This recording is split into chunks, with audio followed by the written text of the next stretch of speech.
Hey, this is Michael Rosenbaum. Hey guys, Tom Welling. Look, we've both played heroes. And we both played villains. But in the real life, there are no reshoots, no stuntmen, or sequels. We all make mistakes. We're all human. Making one bad decision can not only land you in jail, but could also put yourself and other people around you in serious risk. Be smart, make a plan, catch a ride, stay put. Your decision to drink and drive could permanently change someone else's world, whether you injure them or leave their loved ones grieving. This holiday season, be your own hero. Drive sober or get pulled over. Paid for by NHTSA. If you're the purchasing manager at a manufacturing plant, you know having a trusted partner makes all the difference. That's why, hands down, you count on Grainger for auto reordering. With on-time restocks, your team will have the cut-resistant gloves they need at the start of their shift. And you can end your day knowing they've got safety well in hand. Call 1-800-GRAINGER, click Grainger.com, or just stop by.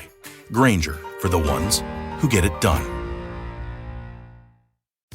Come to DSW for the shoes, stay for the fun. Because let's be honest, if shoe shopping isn't fun, are you even doing it right? So go ahead, try something new. Try something different. Good different. Try something that feels like you. You know, the real you. And then definitely brag about it later. Because at DSW, you've got unlimited freedom to play. With sneakers, boots, and everything in between for every style, mood, and occasion, you'll definitely find shoes that get you at prices that get your budget. DSW. Let us surprise you. Trojan family, what is up? Welcome back to the USC LAFB show here on the LAFB network. I'm your host, Ryan Dyrud. Hope everyone is doing well. More media availability tonight in San Antonio at the Alamo Bowl. USC Trojans defensive coordinator Danton Lynn spoke with media and a couple of players, including Christian Pierce, Jade Abasiri.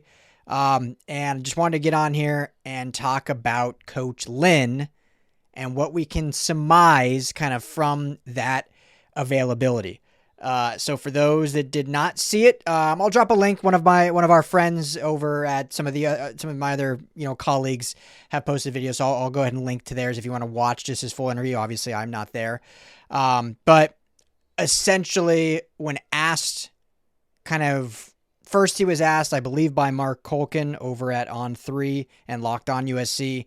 Kind of like, his thought process when 2 years in a row getting reached out by his alma mater, Penn State. I'm paraphrasing. And basically said, my focus is on these players. My focus is on this week and how we can get these players to 10 wins this season. And then immediately following up on that, I believe it was Arash Markazi with the Sporting Tribune, good buddy of mine also. I think he was one that followed up. Which shout out, I haven't seen him in a while, so shout out to Rosh. Basically, like, will a decision be made after the bowl game? And he kind of said, I respect the question, but our focus is just on this game right now. So, I don't always, I have sometimes, obviously, I'm not going to say I never do, but I try not to be one of those, like, read between the lines and create these rumors and stuff like that. But that is pretty telling of he is not going to be the defensive coordinator at USC next year. Now, that could change. That could be incorrect. But if you are getting asked those questions and your every intention is remaining the DC or remaining just on staff, you basically say, yep, I'm here. I'm happy here. I look forward to being here next year. Whatever combination of explanation you want to give. But you essentially shut it down as like, no, I don't. I mean, with that, some people maybe be rude. He would never be. He's like one of the most respectable guys I've ever met. But you would basically say, yeah, I have every intention of coaching at USC next year. Like point blank, flat out, if that's your intention. If you're kind of like, don't know for sure yet, maybe you kind of beat around the bush. But usually when a coach straight up says like, yeah, I'm focused on where my feet are right now and focused on this game and we'll look at the rest after, that's pretty telling of kind of what the future holds. Whether it is he has already decided, him and USC has already decided basically to mutually part ways in some, however that would work financially.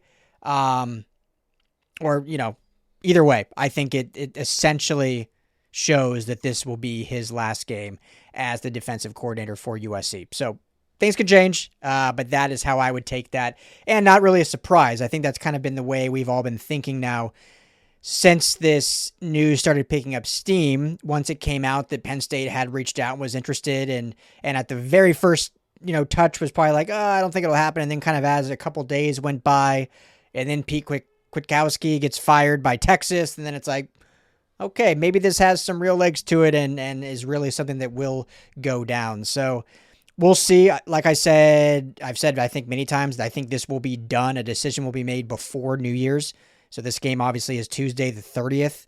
I would not be shocked at all if by the morning of New Year's Eve, December 31st, we will have clarity on kind of what the move is. Obviously, the goal for all parties involved would be for a final decision before the portal opens on January 2nd. So there's not going to be all ducks will be in a row. I think all ducks probably already are in a row behind the scenes.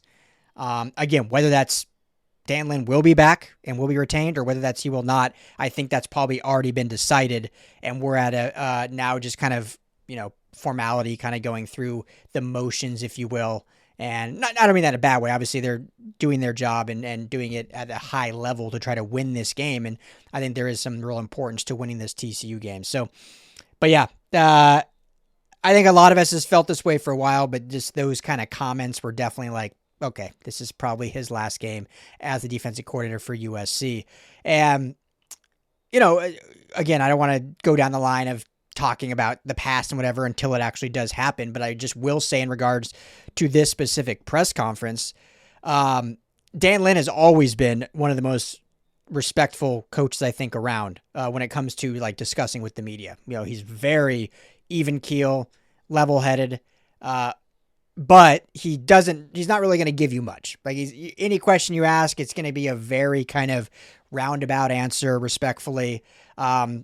Every now and then he'll give you some player names, but doesn't give you a ton. Like this 7 or 8 minute press conference was one of his most kind of insightful, talking about specific players and specific, what they've been able to do this week with certain players going from scout team to getting more reps.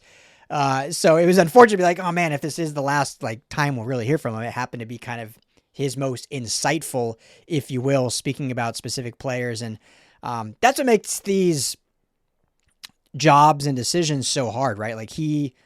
And again, I don't want to talk in the future tense, like this is a done deal, because it's not a done deal, at least by my knowledge, but we're just kind of assuming it's moving that direction. But you've got to do what's best for you and your family, what you think is best for you and your family, what in your heart you really want to do. But there's obviously still a love wherever you are, right? For all your colleagues, for your players that you're coaching and all that. So it's not like this is some easy decision for anyone to make. And you can see that in the way he talks, specifically tonight about guys like Bishop Fitzgerald, Christian Pierce, Kennedy Urlacher, Jade Abasari, Jakeem Stewart, all these different defensive players. You can tell there's a true love and fondness. And so any fan that's like, good riddance, let's move on, enough of this in the news. I get where you're coming from, but let's just not forget this is a real, person that has built relationships, and, whether they feel like they want to be somewhere else that doesn't necessarily mean they think negatively of where they are, right? There's always those situations where it's like, yeah, I feel pulled to here, but that doesn't mean I'm miserable and hate everyone that I work with here. It just, maybe you see something else you kind of want to pursue. So I'll leave that at that. But yeah, felt definitely like the writing was on the wall at the end of that. All right, people, serious question time. Did you know that driving high is considered driving under the influence? That's right. Driving under the influence of marijuana is against the law in every state. That means even in states where marijuana is legal. That means driving high could get you a DUI. And if you think law enforcement officers can't tell when you're driving high, well, you're wrong. If you're high, they can tell. Your friends can tell. Your coworkers can tell. Even your parents can tell. Everyone can tell. So what makes you think that law enforcement officers don't know when you're driving high? You'd be wrong. They can tell too. Driving under the influence of marijuana can slow your response time and change how you perceive time and speed. So even if you think you're fine to drive when you're high, you're not. Because the bottom line is, if you feel different, you drive different, and driving high is driving under the influence. So remember, drive high, get a DUI. Paid for by NHTSA. If you're an HVAC technician and a call comes in, Grainger knows that you need a partner that helps you find the right product, fast and hassle-free. And you know that when the first problem of the day is a clanking blower motor, there's no need to break a sweat. With Granger's easy-to-use website and product details, you're confident you'll soon have everything humming right along. Call 1-800-GRANGER, click Granger.com, or just stop by. Granger, for the ones who get it done. Two quick little things to note on just kind of player availability. So Judea Basiri, one of the players that has not been officially re-signed, or at least announced as re-signed, he will play in this game. Traveled. He was one of the players made available to the media for questions. Dan Lynn specifically talked about his versatility and his toughness and ability and how much they've used him this season and how much they'll need to use him in this game with opt-outs, with players going to the draft, and with players going to the transfer portal. When you think about Jakeem Stewart injured with the surgery, he's out. When you think of Carlin Jones and Devin Tompkins hitting the portal, when you think of Keyshawn Silver and other guys going to the draft, like I didn't even mention Gus Cordova also going to the portal. So Judea Basiri is going to not only be leaned on as like the one starter that's still back, but he's going to have to move all over him, Cam Fountain, and Braylon Shelby at the edges. And then we'll see a lot, I think, of Floyd Boucard, which is really exciting. And obviously we saw the talent level he had, especially when he came back from injury, and he is going to be a key piece of this Trojans rotation moving forward. But the last name that he mentioned on that defensive front was Cash Jacobson, and we haven't seen him at all. True freshman, developmental piece, guy they were excited about, but we just haven't really seen. And we will see him on Tuesday. And so a young freshman that's been able to develop now in the system throughout this entire year, was mentioned specifically by Coach Lynn. So excited to see a guy like Cash that is one of those guys that's probably among, and again, I never say this in any disrespect, but among kind of more casual fans, someone that is probably forgotten because he's one of those lower tiered recruits in the class. And obviously if you don't see him in the games, you kind of forget these guys are on the team in a sense. So excited to see Cash. He also mentioned Alex Graham, who is really taking another leap in these kind of bowl practices. He said D. Reddick, another guy that's taking another leap. Christian Pierce will now wear the green dot in this game, so he's taking on that leadership role and calling the plays for the defense as kind of the starting safety, taking over for both Kamari and Bishop. And RJ Sermons talked about him and his speed and his ability and just his willingness to hit and get after it. So we're going to see a lot of new players in this game, which is why I love, obviously you want your team to go to the college football playoff. So that's first, obviously. But if that doesn't happen, why I still love these bowl games, because you do get to see so many players that you may not have seen all throughout the year. So excited for that. Last little tidbit we'll talk. I know earlier, I didn't mention it earlier, but I mentioned on Twitter. But since the hiring of Coach Whittingham to Michigan, which was a home run hire, by the way. Home run hire. The guy's such a good coach. What's crazy is Penn State and Michigan for different reasons, but essentially like absolutely flubbed their coaching search, coaching hiring practice. Penn State flubbed it. Michigan more just was so late to the party because they didn't move on from Sharon Moore till, after signing day and all that. And yet they both may have gotten the two best hires in the entire cycle. Like, I really like Matt Campbell. I do think that is a really good hire for Penn State. And then getting Kyle Whittingham from Utah, who I think is probably a top 10 coach, just was, what he was able to do with how little he had at Utah. Now that he's going to have everything at his disposal at Michigan, watch out. And of course, both guys had to go to the Big Ten. Like, SEC could make those good hires. SEC, they all went G6 coaches. Big Ten just pulled like premier Power 4 coaches. So the Big Ten just got a lot better than it already is. And it's already proving being 5-0 in bowl season. Like, that's a whole other thing we can talk about. How, yet again, Big Ten proving they are the superior conference. And I get everyone's like, oh, well, there's opt-outs in bowl games. Nobody cares. But everyone's doing it. Everyone's opting out. So I guess the Big Ten just has a lot better depth and a lot more impactful backups, if you will. So anyway, that's a whole nother conversation. But so with that hiring, they are now, I don't know if it's officially been finalized, but certainly I think it will be. He will be hiring BYU's defensive coordinator to be Michigan's defensive coordinator. They had spent time together, have history. And so since BYU's coordinator job is opening, now USC edge coach Shaun is being linked to the BYU job. obviously that would be a big loss. I think Shaun is a great coach. Obviously is a big time help in recruiting in the Polynesian community. But I do think he's a really, really good coach too. So that would be a big loss, but it's his alma mater, or his, where he's first kind of got his coaching start. It would be obviously a promotion going from position coach to defensive coordinator. So, one of those, and it's at a conference, which is nice. Like, okay, cool. You can go to the Big 12 and we don't have to, get these cross promotions in the same conference. But with that, what would that look like? And we'll get into that when it actually happens, if it actually happens. If they would look to, USC would look to bring in another edge coach, what effect does that have on some of the other coaching staff personnel? I personally think it would be more of a, Coach Henne would just take over as he kind of already is, but would just be the full defensive line coach. It's not very often that programs have two defensive line coaches anyway. It depends how the breakdown happens. Some programs have two defensive line and edge. Some might have inside linebackers and outside backers.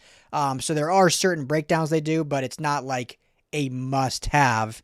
And you could certainly see where the new DC, depending what they did, and that's, I say it again like it's happening, if they brought in a new DC, could that be someone that would just help then more on the edge? And a guy like Pete Kwiatkowski has experience coaching up the edges. So probably be more in line with that. But again, if that actually does happen, then we can dive more into that. But that's just the latest kind of link there. NUA to BYU, and don't want to lose anybody, but for a promotion you got to tip your cap and say, hey, that'd be great for him and a great opportunity if it does end up coming to fruition. So there is the latest on that. Tomorrow, lock it in a time, but it'll be late afternoon, so probably 2 or 3 p.m. So kind of a weird timing, not what we usually do. But Tim Prengley and myself are going to be live right here on the USC LAFB channel, breaking down this TCU USC game. USC is a favorite in this game and trying to go for their 10th victory. So we'll be live. Like I said, I'll post out the time when it is official, when we lock that down. But taking your calls, taking your comments, and I would love to hear from you. So hopefully see all of you there tomorrow live right here on USC LAFB. Make sure to hit that like and subscribe button so you're notified anytime we go live, anytime we push out a new video. But everyone, enjoy your evening. We'll be back tomorrow. As always, family, fight on. Hey, Trojan family, thank you so much for hanging out and watching the USC LAFB show. Before you go, let me tell you quickly about our friends over at Sleeper. Go right now, download the Sleeper app. It's the #1 sports app, not just for season-long fantasy, but they've got live pickers, they've got live stat updates, they've got a chat that you can chat with other users, plus the daily pick'em, which is a blast, or daily fantasy, whatever you want to call it. You go and pick 2 to 8 players across any sports. If you're talking USC, go choose Jade Mayava in his next matchup. Pick more or less passing yards, more or less touchdowns. You stack those, and you can win real money. When you go to make your first deposit, make sure you use our promo code USC LAFB. You're going to get a match deposit up to $100. Put in $100, you get $100 free to play with from Sleeper. Put in $10, they'll match you that $10, so now you're sitting at $20 to play with. But also, right now, for any new users, no deposit required. You get $20 free entry. You can stack both. You can get the $20 for free. Go make a deposit. Use USC LAFB, and now you've got a bunch of free money to play with right there on the Sleeper app. Check it out, Trojan family, and when you do, tell them the guys at the USC LAFB sent you.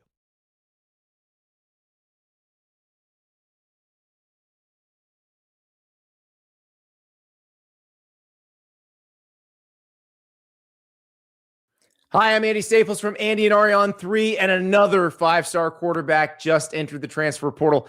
That's what college football is now, a nonstop adventure, and we cover it every day at Andy and Ari on 3, whether it's the transfer portal, the college football playoff, the coaching carousel, you name it, and guess what? It doesn't stop even when the season ends. So join us every day, Monday through Friday. New episodes drop at 3 p.m. wherever you get your podcasts. Happy holidays. Want to give your host a gift? Consider subscribing, rating, and reviewing the show this holiday season. It really helps the show grow. From all of us at Believe, have a Merry Christmas, everyone, and a happy holiday.